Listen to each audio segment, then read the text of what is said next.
Welcome to Season 5 of the Long-Winded One podcast. Listen as we showcase original work from top Royal Road authors read by professional voice actors. Hear interviews from your favourite lit RPG and game lit authors. Lastly, listen as the Long-Winded One tries his hand at his first ever lit RPG novel, The Four Treasures. All right, welcome everybody to another episode of The Long-Winded One. With me tonight, I have a Royal Road author that goes by Alex Wight, and some of you know him as ReWight. He's the author of many Royal Road fictions, but the one that I'm really concerned with, and the one that we want to discuss tonight and sort of introduce, is called Mistaken for a Returnee. That is the piece that we're going to hear in the next episode. So, Alex, thank you for coming and welcome to the podcast. Thank you for having me. All right. Well, please tell us a little bit about yourself. If you feel comfortable telling us where you're from, especially if that influenced you in any way in your writing. Speaking of influences, is there anything else in your past that you want to bring up, like Dungeons and Dragons, that may have influenced your writing? Sure. So I am from a very small town in South Carolina. We have, I want to say about 2,000 people live here. So not much to do, not many people around my age. Playing video games was kind of what I did to pass the time, and I was in karate for about 12, 13 years, something like that. So I was always fascinated by martial arts movies and comic books that depicted a lot of fighting. And that kind of drew me to like wuxia, zanjia, cultivation stories. And I discovered Oblivion when I was still a kid, and that's really what made me fall in love with RPGs in general. I played that game so much that I'm not even joking. I got physically ill when I heard the title music because I heard it so often, so much. I played that game until I burned through at least 2 discs. When you finally beat that game, if you could beat that game, and by the time you did the Shivering Isles DLC, you were essentially a god. And I loved that feeling of power, which is kind of the reason I started writing power fantasy novels, like Mistaken for a Returnee, where the main character is this overpowered guy who kind of finds himself in a mostly underpowered world. But I've always loved that feeling of you have over leveled far more than you ever needed to. Why are you in this beginner area? Well, it's because I like to make big numbers go boom. That's basically it. So the genre we're here to talk about tonight is lit RPG and game lit, and that sort of thing is pretty prevalent in the world of lit RPG. This idea of an overpowered main character. So Oblivion and video games was kind of your look. Sounds like it was kind of your gateway. But you didn't immediately start writing in the world of lit RPG, right? Did you read something that kind of was like, hey, this is a genre. This is great. I did. I wish I could remember what their name is, but you've probably heard of the book. It was the legendary Moonlight Sculptor. That book is how I found Royal Road to begin with, because I was just browsing through this website that updates when novels are updated and shows translation site. And I had been reading manga for most of my life, hadn't really found light novels at that point, I don't think. And I saw one that was talking about the legendary Moonlight Sculptor and how it was set in a video game called Royal Road. And I was like, this is a book about an MMO. That sounds amazing. Why haven't I heard of this before?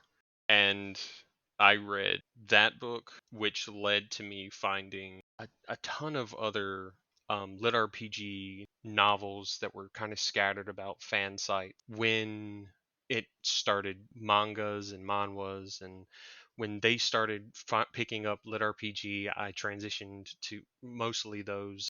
Okay, and so what was your second sort of gateway book? It was called A Gamer's Wish by Tao Wong. I love his books. I really do. I've read several of his series before. Reading his book, A Thousand Li, The First Step, that's what actually got me fascinated by cultivation novels too.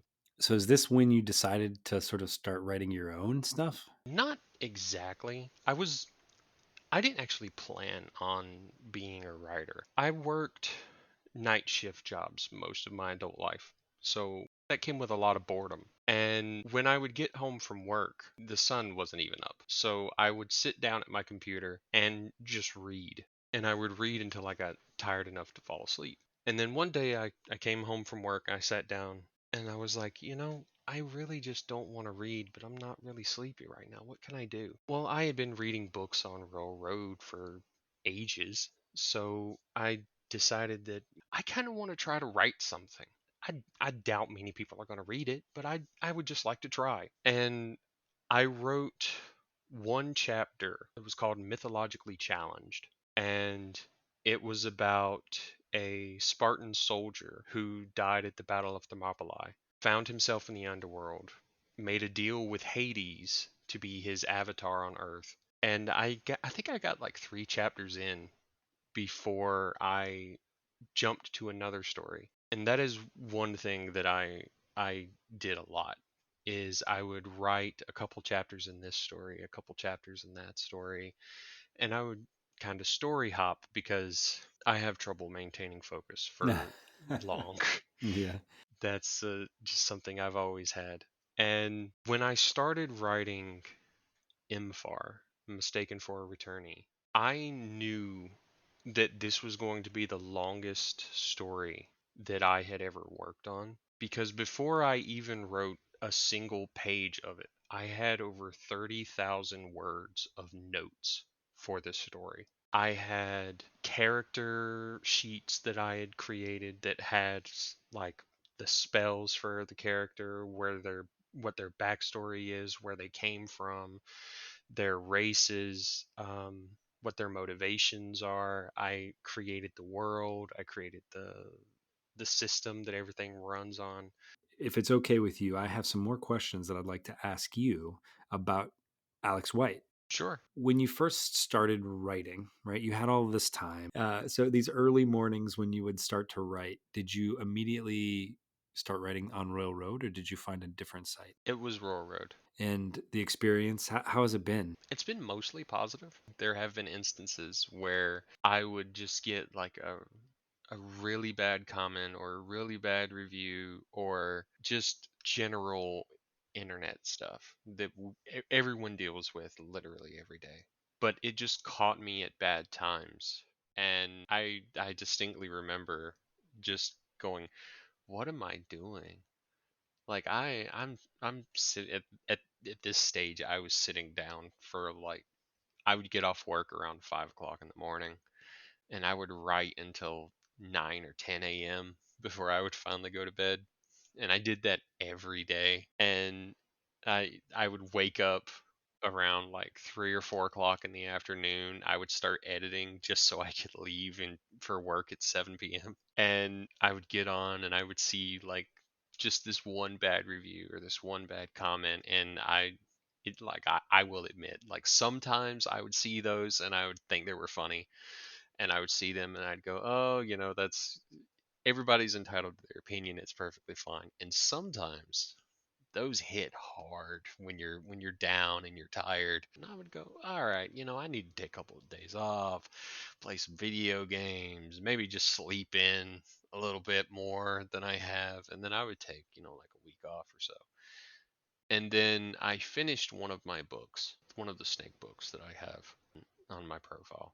And the computer that I had been using to write, I'd had this computer for about 6, 7 years. I smelled smoke and I look over and one of my fans is melting. It had just gave out.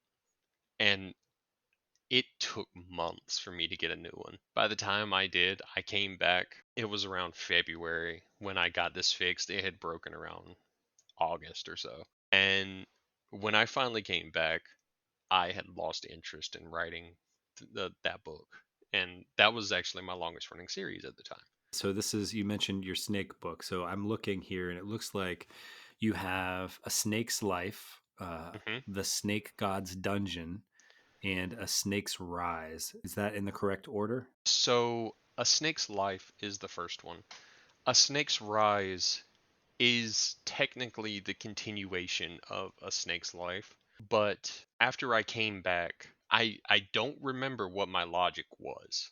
Like I will say this, I was still working night shift, so I might not have had good logic on this, but I decided to create a new story entry and basically start over with the gathering followers again. I don't know why, but that's what I did. And I just continued the story exactly as if nothing had happened. And that was A Snake's Rise. A Snake God's Dungeon happened last year or the year before last. I can't remember exactly right now. But it's the most recent one that has come out. And it is it's technically book 4 in the series, um, which every book in that series can all be found under the first A Snake's Life. And unfortunately, due to Amazon rules, they can't stay on Rural Road once they're published. But I moved them all over to the original A Snake's Life page. So these are published on Amazon, and we'll put the links in the description here. Have any of your books been narrated yet? Yes, Travis Baldree narrated 3 of A Snake's Life. He also narrated 2 of my cultivation series that I've written. But we had a we had an issue with scheduling because Travis is an insanely busy person and he was writing his own series at the time.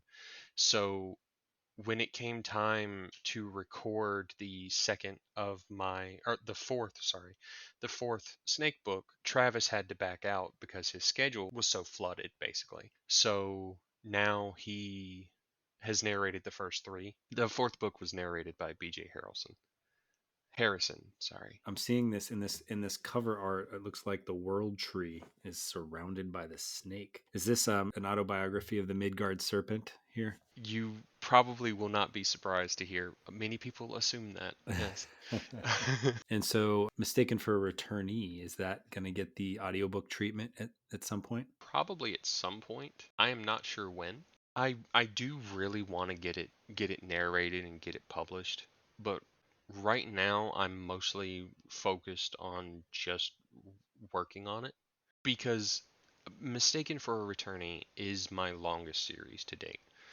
Book 1, which only has 11 chapters, total out to 150,000 words. I post on my Patreon long before it goes to Rural Road, and I am working on publishing the second half or the next instances in Mistaken for a Returnee's storyline, and I'm also working on the prologue for Mistaken for a Returnee, which will tell the all of Aldrich's backstory and like where he came from and all that fun stuff. I honestly don't know when I would even publish them because again, due to Amazon's rules, you can't really have them up for people to read once they are published. Well, it sounds like you're going to need to break it into parts. Yeah. You'll start with episode 4, just like George Lucas, and you'll work your way backwards. It sounds like. Well, until you finally do get it out there on Audible, which is the way a lot of people seem to consume their lit RPG, we had a fabulous narrator named Luke Jones read a portion of Mistaken for a Returnee, and this would be a good point to introduce the part that we're about to hear. So, a little bit of background. Aldrich was born on the planet of Magorsa, and that world, to put it in kind terms, no longer exists. Aldrich was rescued by a team of hunters who have been fighting their own war against demons and devilkind on a planet called Eolara. And one day they discover a ritual that is going to open a portal smack dab in the middle of the city. The hunter team goes through, and that portal led to Magorsa, where Aldrich had basically been alone for a long time. He saves the hunter team's life. And there is a known problem where sometimes when a portal is opened, it will open on top of someone. And when it does that, they get sucked inside. And this has happened multiple times. It's uncommon, but it's not unheard of. So the hunter team assumed that was what had happened to him. And they knew he had been inside the portal for a while, the dungeon, sorry. They knew he had been there a while. So they bring him back to Ealara thinking he is what they dub a returnee, someone who has been sucked into the portal at the moment of its creation and has experienced a lifetime in this hellhole. And Aldrich goes along with it. He and Okairo talk back and forth about whether or not they should tell them what's going on. They decide that now's not the time to do that, and Aldrich goes out and basically just investigates the city that he is in. And the city is called Azurus. And this is on an island that is basically the main setting for the entire first book. And this in this scene specifically, Aldrich and Okairo are wandering around. They are checking out landmarks that they had noted before, and Aldrich has seen these blue suited men walking around. And he and Okairo have this small, very quick debate over what their purpose is. And that transitions directly into the scene that Luke very graciously recorded for us. He did a great job, didn't he? He did do a great job, yeah. Alex and I recorded quite a bit of information leading up to kind of the prologue of Mistaken for a Returnee. And if you want to hear all of that backstory, please stay tuned after the outro and we will play it in its entirety. Before I ask you to give us all of your socials, your Patreons and all that stuff, I want to know, because you've been doing this for a while and it seems like you're pretty experienced in terms of publishing. What's your advice for new writers or people that maybe just want to start writing? When I first started writing, I wish someone had told me you cannot make everyone happy. It's not going to happen. The best thing you can do as a writer is to tell the story that you want to tell. You can accept criticism, you can accept advice, you can listen to people's thoughts on your story, you can listen to beta readers, you can do whatever you want to do. Do not let them change the way that you are telling your story.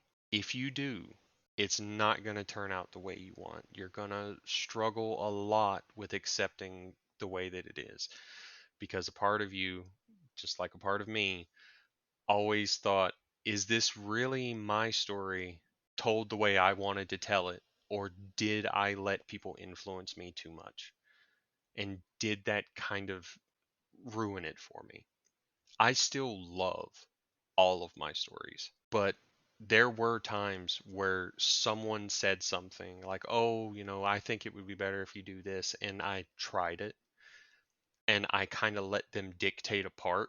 And then hours, hundreds of hours probably of work later, I found that because it wasn't exactly my vision the entire way, I was now trying to correct things and bring it back into the way that I wanted to tell the story. And again, tell the story the way you want to tell it.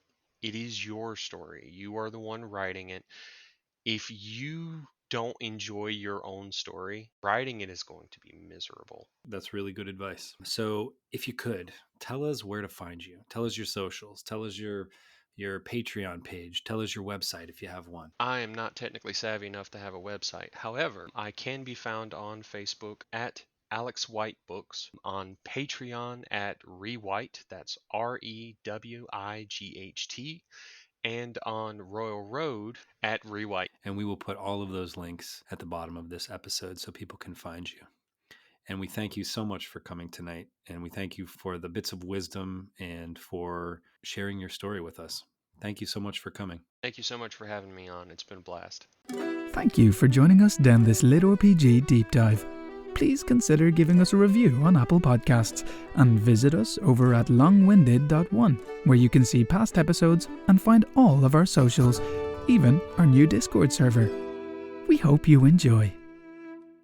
Aldrich actually came from a session that I was playing with my friends, and I had created a dwarf paladin. And I, I am horrible at creating names for characters. I usually use a random name generator, but Celasta has that built in. So I was just sitting there and I was hitting random, and I have this ritual where if I'm doing something random, I hit the button 10 times and then I just stay with whatever I have. And Celesta is this game on Steam that you're talking about. Yes, Celasta Okay. Crown of the Magister. And it came up with the name Aldrich Blackshield. And he was a paladin. And I fell in love with that playstyle. Like I I I beat the game with him and with his party of characters who I had also created. But just something about that name, Aldrich Blackshield, really stuck with me. And I started using it for other video game characters. And then I had this idea for basically a paladin character or a cleric who is like a holy warrior. And I had to go with it. Like I had to use it at that point because it literally it came from the game. I fell in love with that playstyle specifically because of that game. It only made sense that I name the character after the character in the game that I fell in love with. So it looks like Aldrich Blackshield in your story. Tell us how this works. He is a half giant dwarf. Is that right? Yes. So his dad was a dwarven king, and his mom was a titaness, or a in Dungeons and Dragons, the titan is a specific class of giant. Um, but his parents kind of had an affair. The dad uh, was already married. He already had other kids. So Aldrich was born out of wedlock. And because also I'm actually writing a prologue that tells this story. Um, but this is all happens in like the first chapter, so it's fine. Um, but the they decide that since the king, the dad, says, I don't want him to be involved in any wars for the throne. And he didn't want his wife to find out because he knew what his wife was like and how she wanted her kids on the throne. So he completely hid the fact that Aldrich was his son, gave him to his friend, who was the high priest of Okairo, who is the dragon god of pride. And Aldrich was raised in the temple of Okairo, which is kind of how he and Okairo have the bond that they do in Mistaken for a Returnee. Hmm. Aldrich started out living in the temple orphanage. He grows up to become one of their priests. He eventually leads this order of holy knights for the dwarven kingdom, and the dwarven kingdom of Than Kaldur, which was the name of the city or the country that the king ruled. And Aldrich fought in numerous wars for most of his life, long before the dungeons started opening and the demons entered the picture. Aldrich was already fighting battle after battle. Basically, because he was a healer, he could heal not only his own injuries, but he could heal everyone else. So they would send him out to these areas to be a cleric, to be a healer, and to fix people. And he ended up having to fight. He ended up discovering he was really good at it. He became the leader of this holy knight group, that only answered to the temple and the king. And then when the dungeons started to appear and the demons and the devils that are in the story started to infiltrate Magorsa, the name of the planet, the kingdoms that were around realized they had a bigger problem than each other.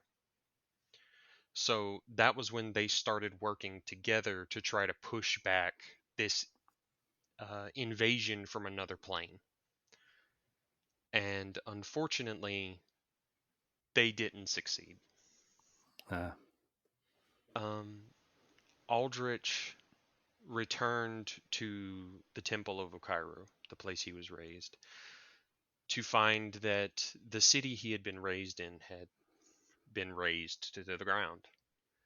And the temple was being attacked. So he goes in, he saves the few people that are there, and in Mistaken for a Returnee, gods can die.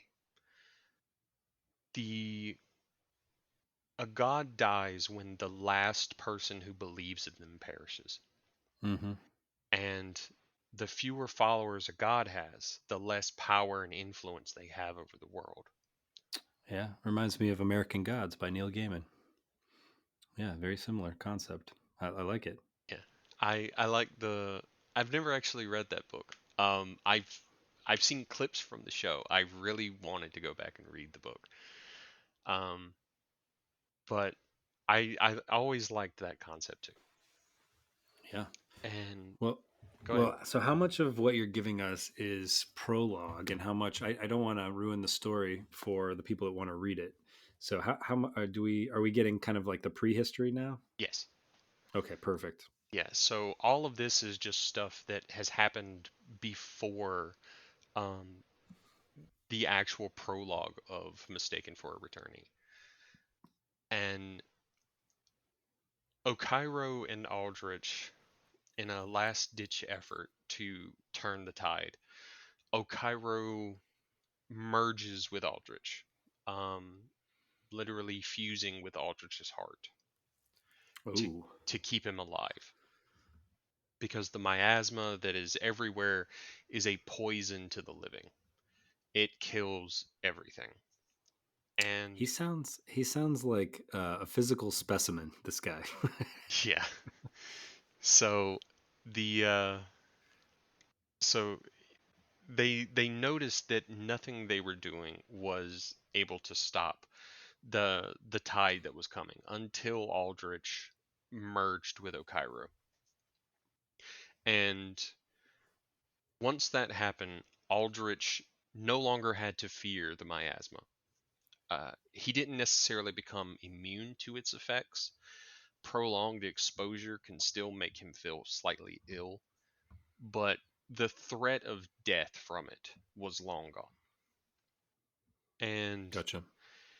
with Okairo, the biggest boon was the fact that it made his healing abilities much quicker than any other cleric because Okairo was literally always right next to him. Yeah. So normally in this story, a cleric or a priest, whenever they want to use their magic, they have to chant out a spell. The whole spell is asking the god for permission to use this aspect of their power. And the god can either choose to grant them that wish or to grant them the ability to use this spell, or they can deny it. And denying it actually will make the spell fail. So because they were in this constant battle with demons, Okairo and Aldrich actually became friends. And Aldrich, over the years, because giants age until they've reached their prime, and then they tend to stop aging for most of the races. Titans especially were long lived and very hard to kill. Um, Titans were magical beings, so as long as they had mana, they could effectively live until something killed them. Huh. And that's how Aldrich's mother was. And now with divine mana running through him, Aldrich effectively stopped aging somewhere around his mid to late 200 year mark. For a dwarf, that's about, to put it in human terms, Aldrich would be in his 40s or 50s. Okay. Um, but that's about Except where. Sorry. except he would look, yeah, except he would look, in his late 20s probably, right? Or early 30s. Uh, yeah, he would look somewhere in his 30s. Gotcha. He's no young guy. He doesn't look young. In the story. Um, his Titan blood means that he's basically hairless except for the hair that's on his head. Um, and his skin is effectively rocks for the most part. So he doesn't scar.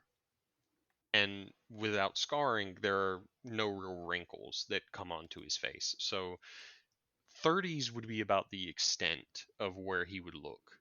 Um, but there's just something about his eyes and the way that he speaks that lets everyone know this is not a young person. This is someone who's been through a lot, has probably seen a lot, and that's kind of the way Aldrich interacts with the world. I love reading Rural Road comments. I actually read all of them. And someone pointed out, and it made me smile, when they said Aldrich is like an old grandfather. Um, just slightly more eccentric. Having a god inside of you will do that, I suppose. Yeah, yeah. Um, it will, especially because Okairo as the dragon god of pride. The dragon the There were 12 dragons of chaos and order. Each one exemplified their aspect. Okairo has literally all the pride in the world. This is a creature who does not understand what it means to not be proud of themselves and to not take pride in the actions that they're doing. I thought all dragons were like that. I'm just Most of kidding. most of them are. Aldrich and Okairo especially take it to kind of a whole nother level because while most dragons are very prideful and they take pride in themselves, just Okairo literally has pride for everything. He wants everyone to be the best that they can be, and if they're not, he's upset. So that kind of rubs off on Aldrich a little bit. And over centuries of having no one to talk to but this dragon god who is always like, no, we are not going to do that. We are going to march up to them and we are going to fight them because we know we can. And don't you dare say we can't.